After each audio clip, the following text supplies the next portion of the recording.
For Gil's 25 years of priesthood, I've only known him the last 10. I knew of him, of course, but since most of my priesthood was spent in the flyover states, our paths never really crossed. So I have no stories about his life as a student at Berkeley, no stories about him as a forest ranger or firefighter. I have no seminary stories, nor of his early assignments in Memphis or Park Street or his pastorates at St. Sebastian or St. Cyril's. I don't even know about his early years at the Mother Church, except I was glad he was appointed and not me. When I really met Gil, his success at St. Paul's was well underway. The church was filled with young adults. Its reputation of working for the poor was flourishing. Students from the Juilliard had made their way over, creating a reputation for musical excellence, drawing students from Fordham, comfortable, happy to find a church filled with people like them. St. Paul's had become a destination for people from all the peripheries of church life. Young and old, rich and poor, straight and gay, black, white, yellow, brown. People from the 5 continents who frequent New York City. There were champagne parties on the roof, boxing matches on Friday nights. Even the Rockettes were part of the scene.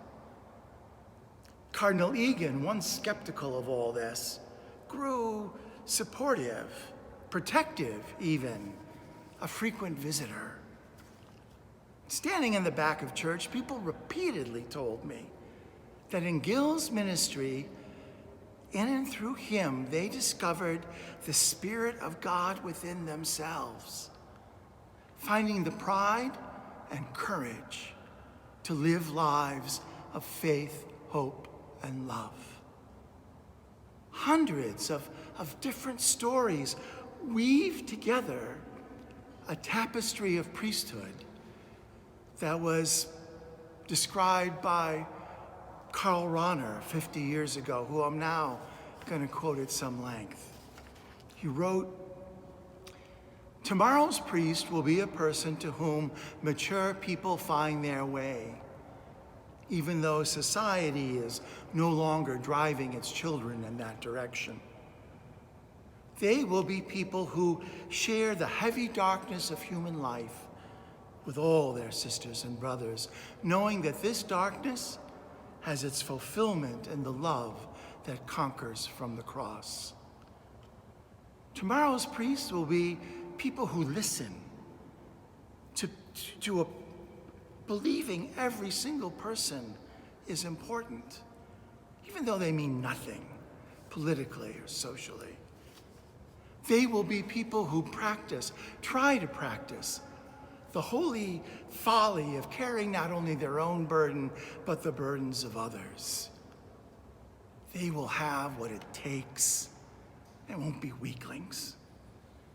They will show in their lives that free renunciation, that it is a possibility in the love of the crucified one, and that this renunciation is liberating.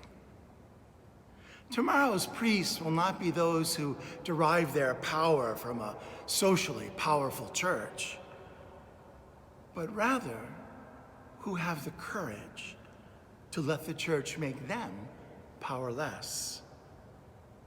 They will believe that life comes from death and that there is enough power in God's love, in selflessness, in the word of the cross, and in grace to bring about in the end the only thing that matters: to hand oneself over in faith and in love to the God who is in control of salvation and who is imparted in forgiving love.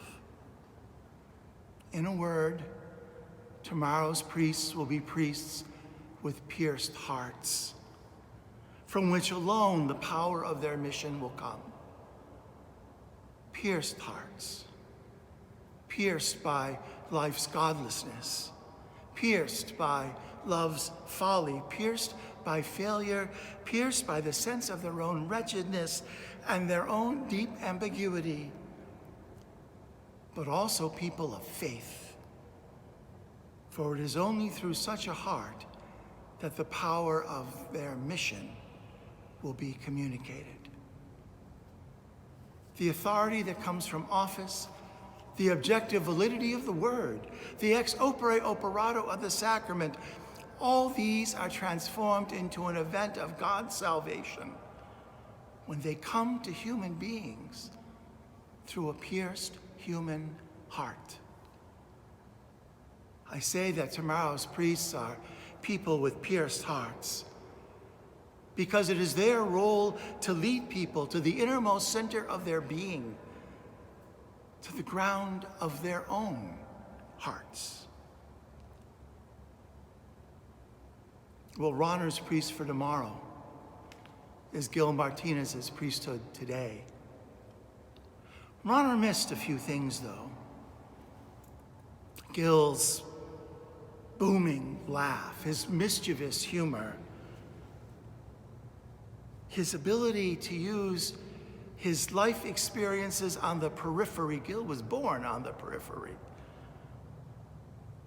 And he's able to use his experiences to connect with the rough edges on the borders of people's lives.